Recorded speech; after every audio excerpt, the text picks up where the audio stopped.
Welcome to the 8th DEM I Wonder webinar. DEM has so many services, offerings, programs, and hidden gems that we want to share with all of you. So we're excited to take just a few minutes each week to highlight these features in our weekly webinar. Due to the COVID-19 pandemic, many exercises have been postponed or canceled. The Utah Division of Emergency Management is hosting this weekly webinar series aimed at providing local emergency managers with relevant content and opportunities to enhance their capabilities. Webinars will be live for Q&A and will be recorded for later viewing on the DEM website and YouTube channel. Most of these webinars will be seminars or workshops with a hands-on portion, which will allow emergency managers to become oriented to a DEM process or test a DEM product. Our schedule today will be as follows. We'll start with our ground rules and etiquette. Next, we'll have a brief presentation by Angela Lang on I Wonder What Coop is all about. Following the presentation, there will be a hands-on portion where participants will be encouraged to test out the product or process that was presented. Following the hands-on portion of our program, the presenter will be available for a Q&A session. Following the Q&A, we will close with a short message about upcoming webinars. The ground rules today are fairly simple. Please mute your line while the presenter is presenting. If you have a question, you may type it in the group chat or unmute at the appropriate time to ask your question. This session is being recorded and will be available on our website for future viewing. Thank you all for your attendance today. And with that, we'll turn the time over to Angela Ling. Hi, everyone. A lot of familiar faces on here, or at least names of those I can't see faces, but some new ones as well. So as Tracy mentioned, I'm the planning section manager for the Utah Division of Emergency Management. And one of my responsibilities is to oversee the continuity of operations plans.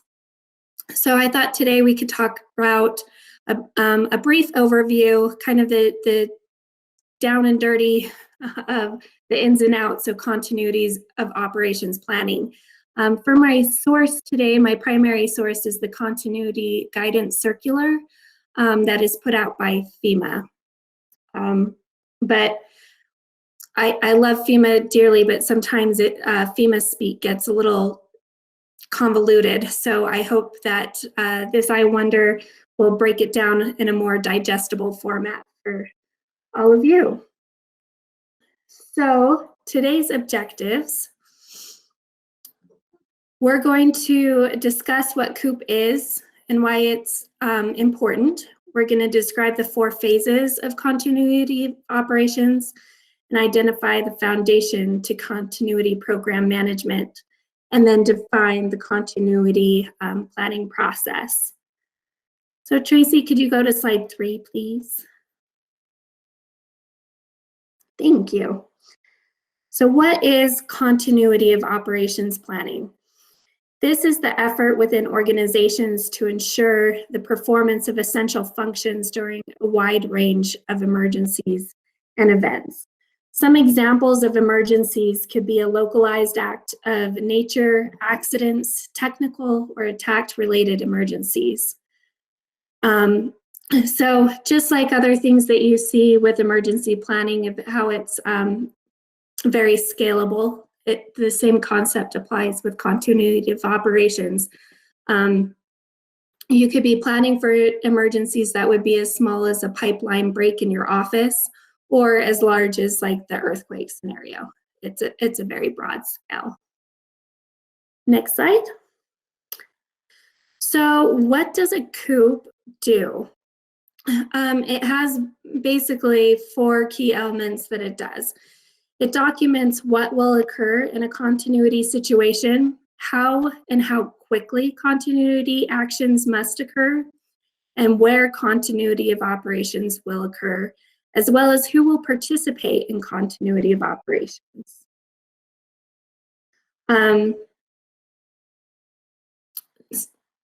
Thank you. You read my mind. So why have a Coop? I think it's probably less applicable in this setting, but I work with a lot of state agencies that are required to have Coops, but they may not realize why it's important to their jurisdiction and maybe, or to their agency, but maybe you find that as well. Like in emergency management, we know why continuity of operations plans are important. But when we're trying to get the other departments at the county level or city level to have a Coop, this is usually what I bring up to them. It ensures continuity of our essential functions. It minimizes damage and loss. It ensures succession. It reduces or mitigates disruption. It identifies alternate facilities. It protects essential functions and resources, or facilities, excuse me, and then achieve a timely and orderly recovery and resume full service to customers. And there's 4 phases of continuity of operations. The first one being phase 1, readiness and preparedness.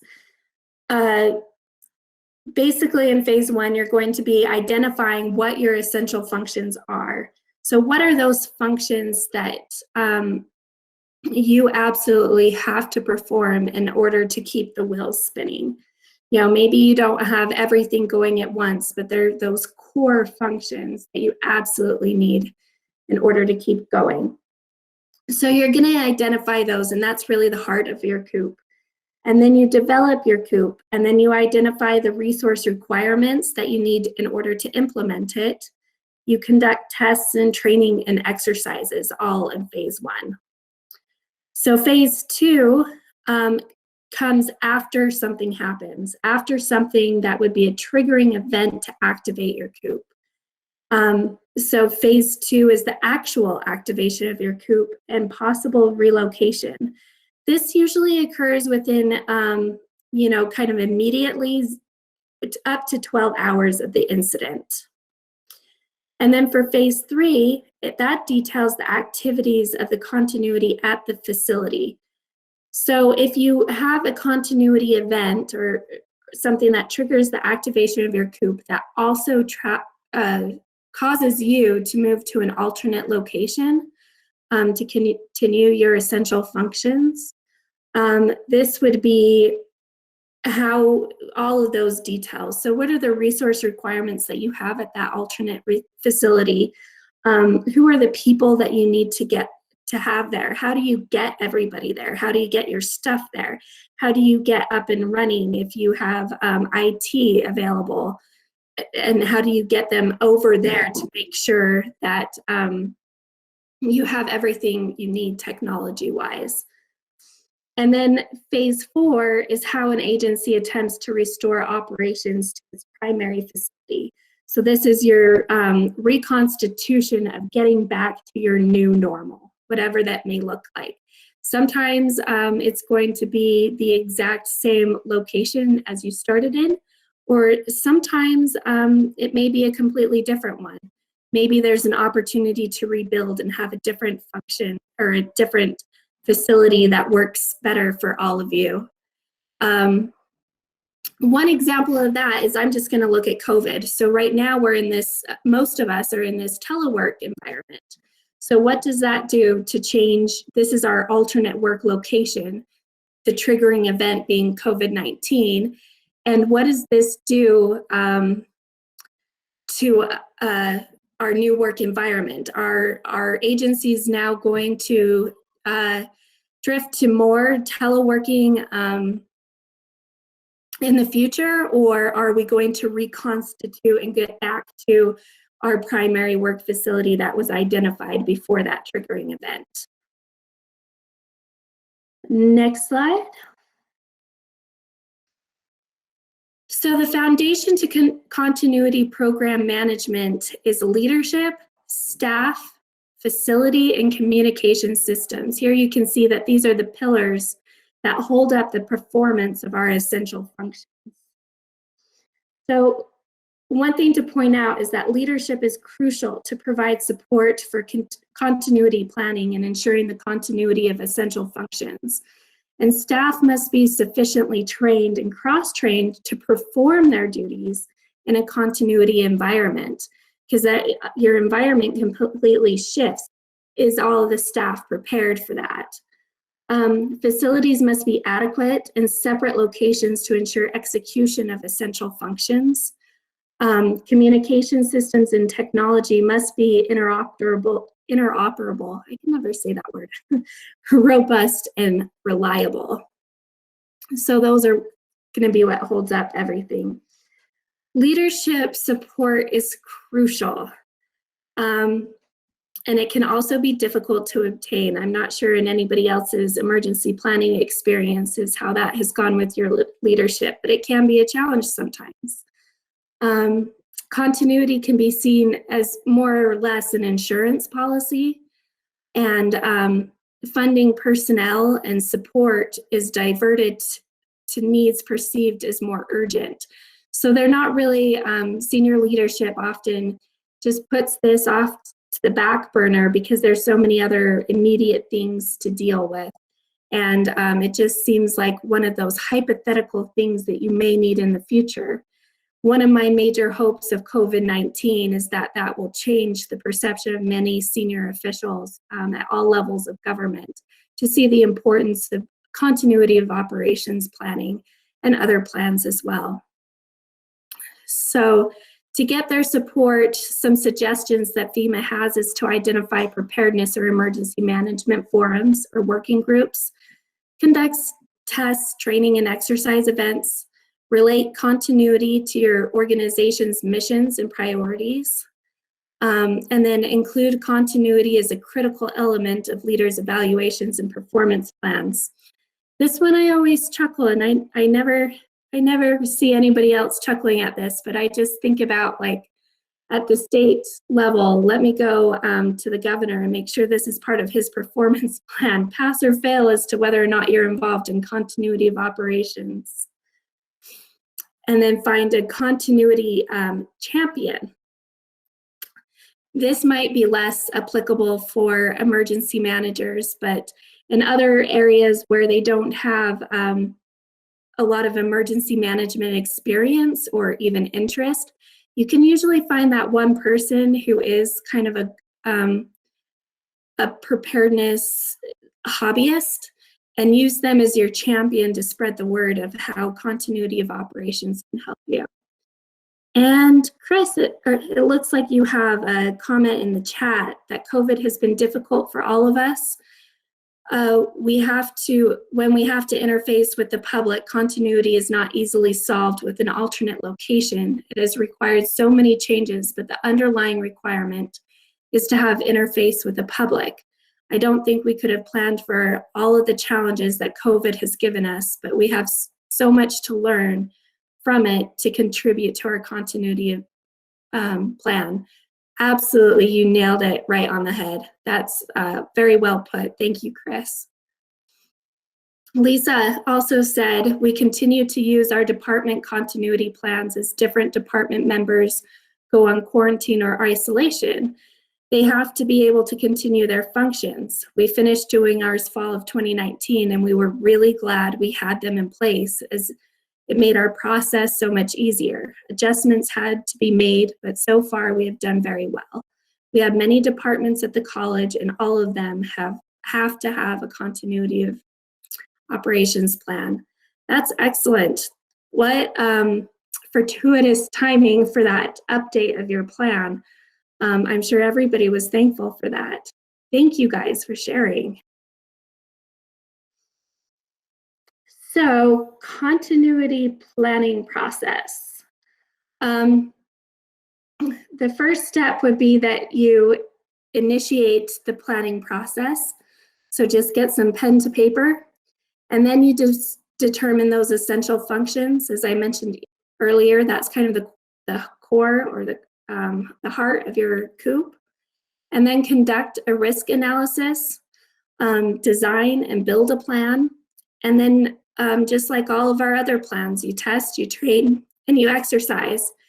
And then your Coop is only as good as those who know where to find it and who have read it. So you want to make sure that it's distributed. You also want to make sure that it's current. So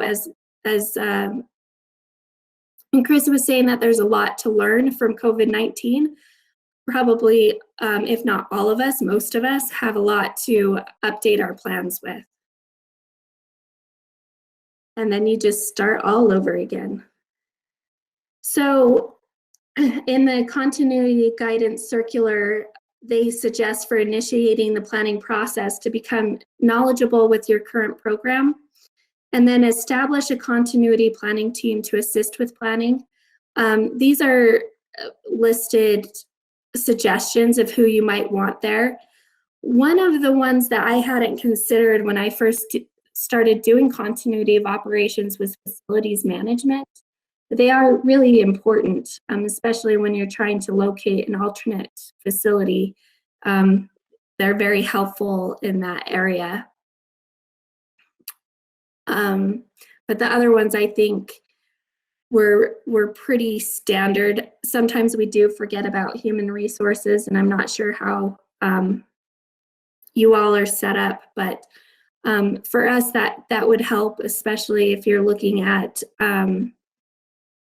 if you have anybody working with you that needs to be relocated, that has any access and functional needs, they can help with some of those reasonable accommodations. And then also, if part of your continuity result, unfortunately, in the need for more staff, they're key to that too. So looping them in the planning process is good. And then identifying your resource requirements. What are those things that you need at your alternate location in order to successfully implement your plan? Again, keep going back to Chris's comment, but he was, planning for what we were faced with going 100% virtual was a challenge. Some of the things that we faced at the state was we have our secured network, and then all of a sudden you have approximately 20,000 state employees going onto the network virtually from home, when normally you would just be plugged in when you're at the office. And so that can cause some complications to the network and even potentially crash it. Luckily it didn't, but it was our Department of Technology Services had to work really diligently to make sure that didn't happen when they were expecting a huge influx of people. Other things could be, at home you don't have your normal setups. Maybe you don't have your regular computer you're used to working with, or even going back to those reasonable accommodations, if you require an ergonomic chair, you don't have that at home. So those are all part of the challenges that the more you can identify in your Coop beforehand, the more helpful it'll be when you have to face that kind of situation. And then the last one is develop a project plan, timelines, and milestones. Milestones are really important, and they once they're met, I would encourage to celebrate those milestones, because it's no easy feat creating these plans, at least one that's comprehensive. Okay, whole community planning process. Just as all of the other planning guidance we get from FEMA, they do suggest a whole community planning in there. I think they're absolutely right. So some things to think about when you're doing your Coop or helping others complete theirs is ask, what other agencies or organizations do you rely on to perform your essential functions? And then to tail on to that, what other agencies or organizations depend on you to perform their essential functions? When you're looking at other organizations that you rely on to perform your essential functions, do you know what their continuity of operations plans are? Have you had that discussion of how you're still going to, if they go down, then all of a sudden, even though you didn't actually have a continuity triggering event, as maybe you might traditionally think, but they've all of a sudden impacted your ability to deliver or perform your essential function. And so you need to identify those agencies or organizations ahead of time and have those conversations, so that way you're prepared and not having their continuity triggering event become your triggering event, if that makes sense. Let's see, there was another comment from Lisa. Getting enough laptops for telecommuting was really hard due to lack of laptops to purchase. Just like PPE, those were some of the equipment purchases that was challenging. Now we have them, so at least that is really good for another disaster if you need them in your emergency coordination center or emergency operations center. Another great example, we experienced the same thing. We could, all of the laptops were back ordered, so anybody that had equipment difficulties, or cameras, the video cameras, those were, seemed to be out of stock along with the headphones. Some of the things that we didn't think about because we only teleworked periodically versus 20, I guess 5 days a week, sometimes 7. And then Lisa also said most agencies likely had the same scenario. So that is a resource you now have. That was a hard to convince leadership to purchase for those. Yeah, it's I think now out of COVID, hopefully we have a lot more of a leg to stand on when asking for funding for some of these equipment items that we need to maintain our continuity of operations. Thank you, Lisa. Okay, determining your essential functions. So as I mentioned earlier, their functions are the agency's business functions that must continue with no or minimal interruption. And this will allow organizations to provide vital services, exercise civil authority, maintain the safety and well-being of the public, and sustain the industrial and economic base in an emergency. And next slide.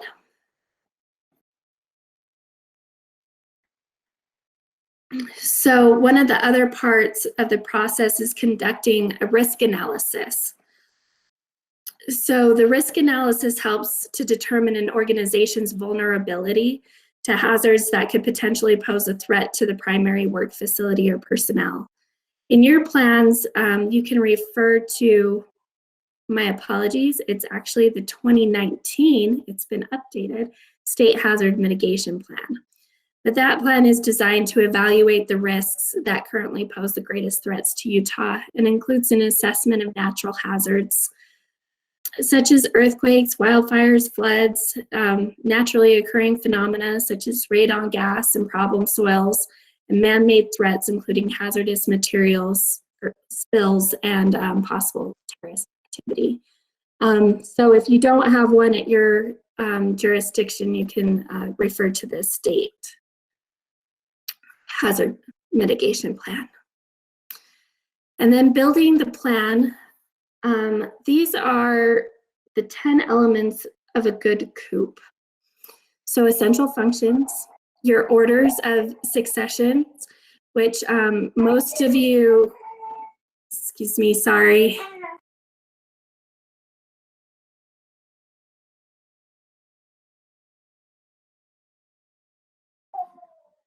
Orders of succession, which some of you have probably gotten emails from me, and also with Tracy's help too, the interim lines of succession for the political subdivisions. So that all plays into your continuity of operations. And then delegations of authority, alternate work facilities, continuity of communications, essential records management, human resources, plan maintenance, and devolution of control and direction. And these are some of the things that I almost take out and just build as my outline to make sure that they're included in my plan. Next slide. So testing, training, and exercise. I feel like Tracy might be more qualified to go over this. So Tracy, if you see something, please feel free to chime in since this is your forte. So testing the plan alert and notification systems and procedures, you'd want to test that. Protection and access and recovery strategies, communication systems, and other necessary systems and procedures, and then measures of accessibility. Some things that you might consider training on would be roles and responsibilities, your Coop strategies, backup communications and IT systems, orders of succession and delegation authority. And exercising, so actually exercise the plan, and then exercise your intra and inter-agency communications, or we could even talk about jurisdiction communications. Exercise your backup data and records, making sure that you can still access those. Internal and external interdependencies, and exercise the recovery from Coop activation. Sometimes we just tend to exercise the very beginning of Coop, but it's just, if not even more important, to exercise the recovery of that, how we get back to that new normal and transition from there, because maybe that isn't quite as instinctive as what you would do when it initially happens. Tracy, did you have anything to add to that? Did it cover it? No, I think you did a great job. It's always good after a real world incident, like Chris mentioned, also to look at what gaps you found and then try and address those, and then exercise to test and make sure you've addressed those gaps. Absolutely. And then distributing and maintaining and updating the plan. That was kind of the final step of the Coop planning process. So you want to make sure that your leadership and your staff have copies and know where to find it. I would recommend having it in multiple locations, digitally and physically. And also maybe consider executive summary. I think it was the Utah Department of Heritage and Arts. They submitted their Coop, and with their Coop, they created the mini Coop, which I thought was clever, but it was basically 2 to 4 pages just summarizing what was in that big plan. I had another state agency give me a Coop, and bless his heart, he was, thank you, Jeff. He was really ambitious and he was so proud of himself. And he's, I gave you a Coop, it's over 900 pages long. It's like, oh, I love you, but you must really hate me to make me read that whole thing. So in instances like that, and of course that's an extreme, but I would consider an executive summary of some sort, whether you're, feeling kind of kitschy and you want to call it a mini Coop or executive summary. But also maintain the overall plan currency and readiness. So procedures, equipment, systems, and personnel. Yes, Chris, that's the card. I thought it was clever on their part, but I didn't pick up on it right away when I saw it. And then update the Coop on an annual basis and or when significant organizational changes occur. I would also add and maybe when significant lessons learned have occurred, because now I think we have a lot more than maybe we did before, at least for a lot of us. And let's see, next slide. So that would bring us to the end of this portion before we go over to the hands-on portion. Are there any questions or comments?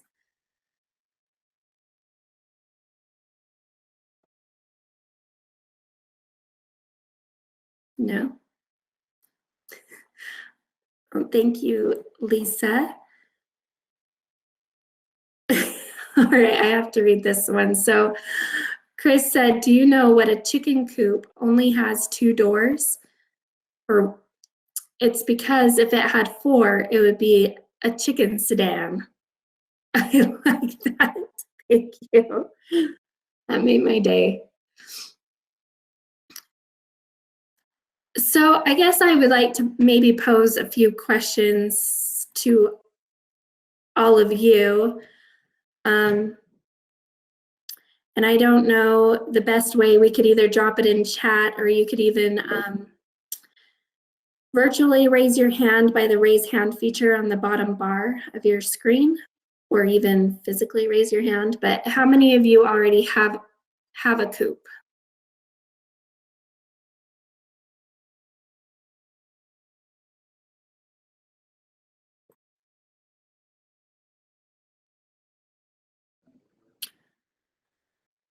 Okay. And then for those of you that work at the local level, you are not sure, Austin. Austin, can I pick on you for a minute? Where are you from?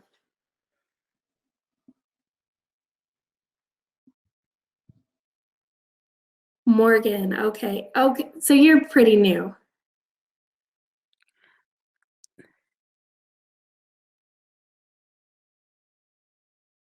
Is that right? So then my next question is how, for those of you at the local jurisdictions, do you have like other government agencies that are required to have a Coop, or is it mainly left within your office? And maybe somebody could just chime in on this one. This is Chris. It's within our office. About when we were getting toward the end of COVID in May, we were about to finish up with it and resolve everything. We did this essential functions list and had departments report on all this. We gathered a lot of information, but then COVID kept on going and going and going. But we have that tool of what we gathered then and can evaluate that where we're at now. But we do have some help with getting that continuity plan. And just met with the council the last meeting of December of the year about getting this continuity plan going. So that's been helpful. And we used the tools for the gaps that we identified back in May to get the push behind this effort. Have you had a good experience with working with senior leadership to, I guess, take it seriously and more than just an insurance policy? I would say yes, eyebrows raised and shown interest in it. But because the council really got behind it, I think really this is going to be successful now because of what we've seen with the extended VPNs and all the computers and the loss of staff. I mean, there's just been so many impacts that shows the need for having a plan. That's great. And if you have any tips to share with anybody of how to get them involved, curious minds want to know. I'm asking for a friend.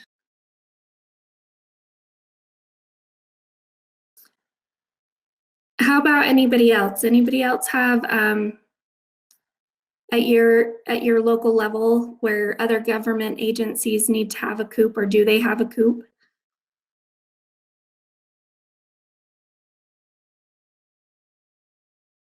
You've got a comment in the chat. So Whitney said, thank you, Tracy. Carbon County is working on one, but it would be super helpful for us if there was a mini Coop format that someone could help us find. Do you have anything like that the group would be willing to share? I do, actually, and I would be happy to share it with you. Yes, I can. I'm not sure if the best way is to go through Tracy, but I can make sure that you get a mini Coop. Yeah, we can include that link in the description of the YouTube video if you want. Yeah, that would be great. And then circling back to Austin. So Austin is newish, and you're unfamiliar where your Coop might be. So does that mean you have to start over, or you don't know? And the only reason why I bring this up is because it's a good example of that last step of the Coop is making sure that you distribute the plan and maintain it and update it. Well, distribution. So what does distribution look like? And now we can add on to it. Maybe you have the Coop accessible to current staff and current leadership, but how do you make that Coop accessible to future staff and future leadership? Because if the future staff and future leadership don't have the continuity of operations plan, then you already from the get-go have a disruption in your continuity, if that makes sense. I can see you speaking, but I can't hear you. You don't know? If you're able to, if you could put it in the chat and then I'll read it aloud. And I see Joaquin has a hand up. Yes, Joaquin. So Austin, one technique that you might use if you work with your city manager or county staff or whatever, and this is kind of how I approach some of my stakeholders in the department because I got a big department. But basically, instead of calling them essential functions, I broke them up into critical functions, essential, and enhancing. And basically, a critical function, I would pose the question to the leadership. Critical function is something that if we don't accomplish it, it could get somebody killed. Somebody may die. And then an essential function would be something that uh, supports in either directly or indirectly that critical function, and an enhancing function is like something that can we can do without. And I think maybe that might be one way to begin if you have to start over, which I would hope you don't. But if you have to start over, or if even if you have something established, a document established, that you would ask, you re-engage with who's ever the primary stakeholders and say, what's the critical function? What are the things that we need to do as a city or a jurisdiction that if we don't, somebody's going to get hurt or killed, severely harmed, right? Or businesses could fail, right? So your power, power generation, water, and wastewater, stuff like that. So, that's how I might pose that question as a way to get you re-engaged, I think. Does that help at all?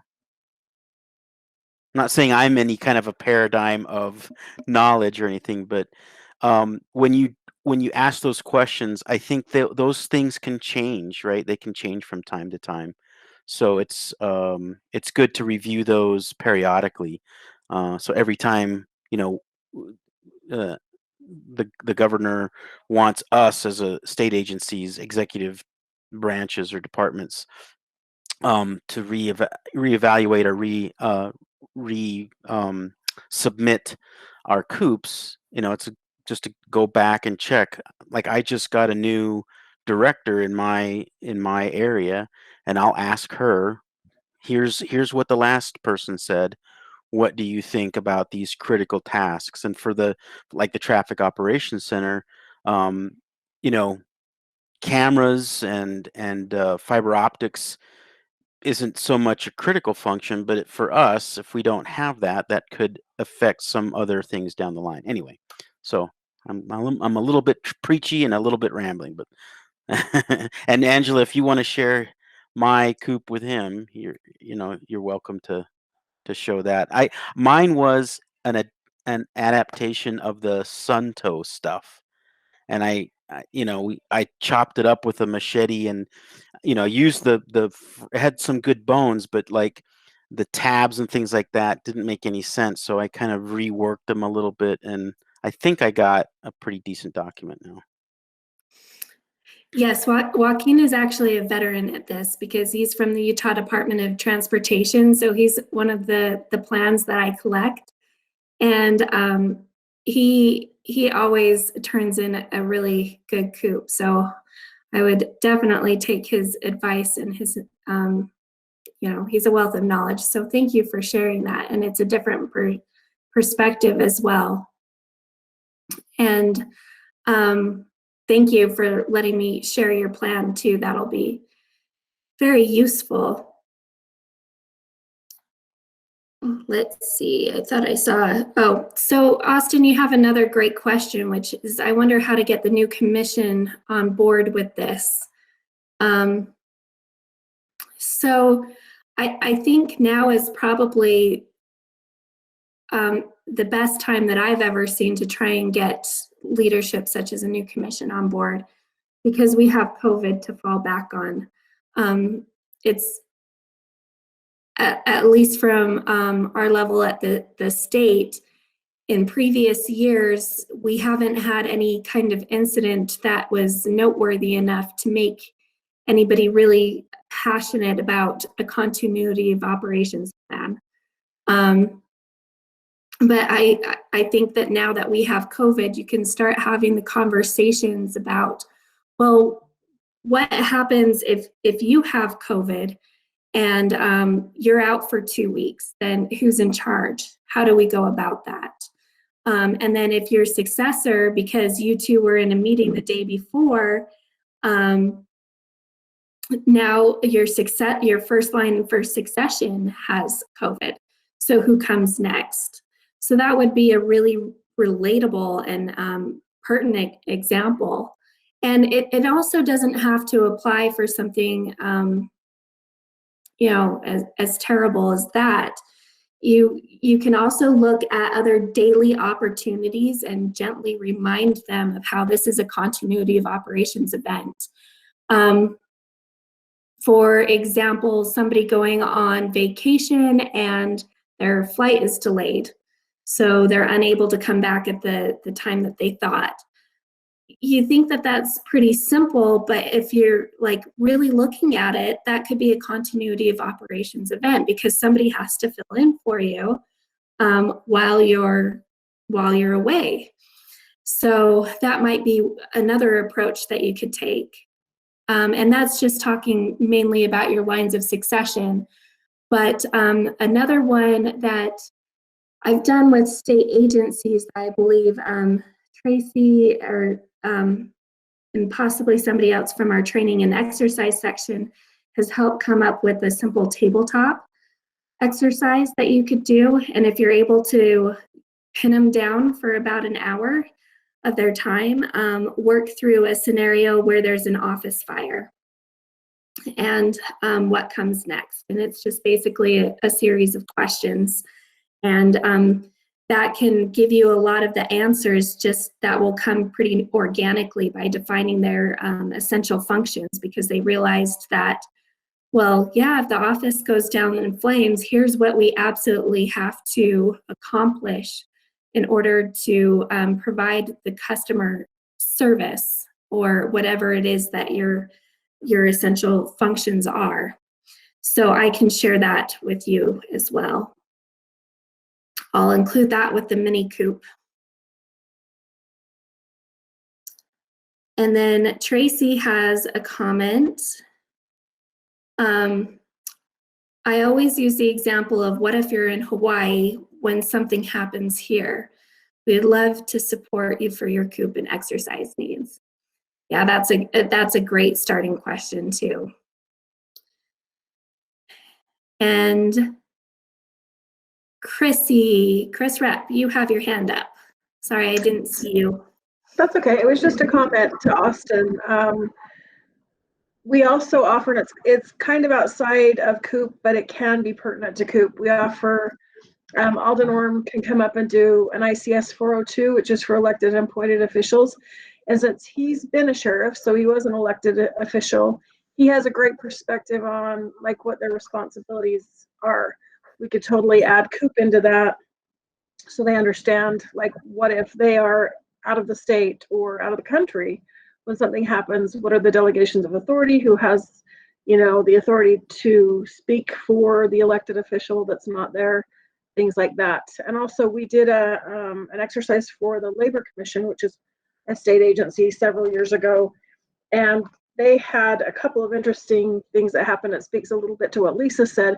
They had no ability to telework, none whatsoever. So if they were shut down for an earthquake or a terrorist event or anything, they couldn't, they were just dead in the water. Their employees would have to either take leave or not get paid. So that was one huge finding. And then another thing is their alternate locations were also alternate locations for other state agencies. So then when we have to move them out of their building at the Labor Commission on 3rd South and 3rd East, I think it's where it's at, their alternate location was the state fairgrounds, along with about 10 other state agencies who'd also claimed that as their alternate location. So just a couple of things to think about. It might be different for the county, but just a couple comments. Yeah, that is a really great point. And one of my goals has been to, at least with the state agencies, map out where all their alternate work facilities are to see how many have picked the same ones. And also in the chat, Austin said that it might help because your public works just burned up. That is terrible. I hope everybody was okay. But yeah, that should get their attention. And then Lisa said that's a really good scenario. We did that, and all departments had to answer the questions we gave them, and it was really one of the best ways to address continuity. And Joaquin said that's another good point. A written delegation of authority and lines of succession is a very good legal question to your commission would definitely want to review and establish. And thank you for adding that, Joaquin. And I think that goes back to who do you want on your continuity plan? If you go back to that, legal was one of them that you might want on your team. And just for that reason.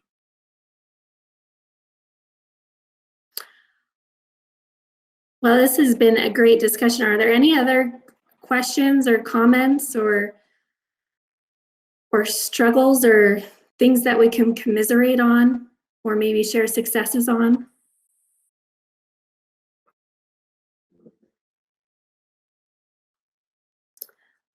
Lisa said, we went so far as to make each department name lines of succession to 3 deep. Yeah, that's excellent.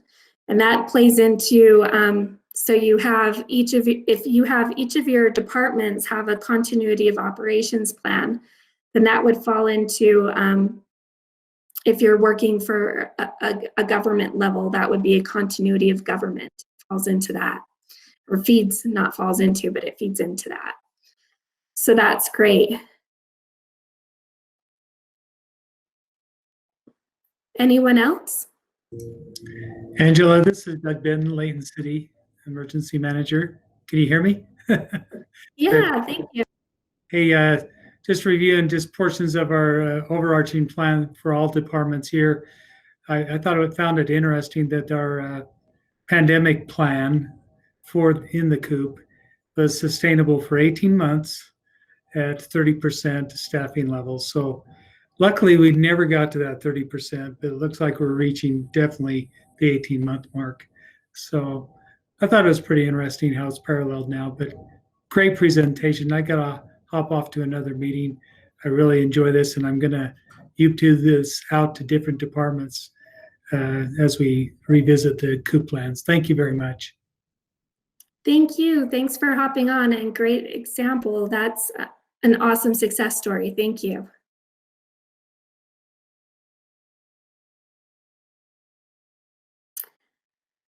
And as far as PowerPoint slides, that'll be part of the recording, right, Tracy, for the YouTube channel? If you'd like, we can include them, yep. And then Kimberly said, I had someone ask if you can count this webinar as a training. And I'll respond to that separately, but as far as I Wonder webinars, they are counted as exercises because they are a workshop or a seminar. So for EMPG credit, this is an exercise, not a training. And Austin, I beg to differ. You did not suck the life out of, or the oxygen out of this. No, I think it was, hopefully this helped you. And I think it's great to have somebody that is new to your position and to work through some of these, because there's, I can see on the list of participants, a lot of veterans in emergency management and probably already have their They're continuity of operation plans, but I hope that you know that you're not alone when you're writing yours or even updating yours. But there's a great community here that can help support you, myself included. I maybe wouldn't put myself as part of that great category, but I'm here for you. You're being modest, Angela.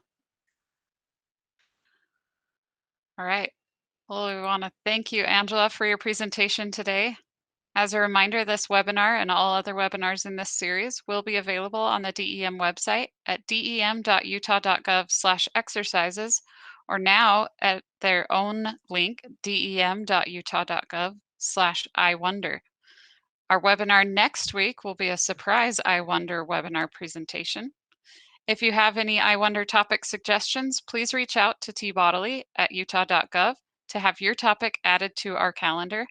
We're always excited to help you explore and get to know all that DEM can offer the emergency management community. Have a wonderful day.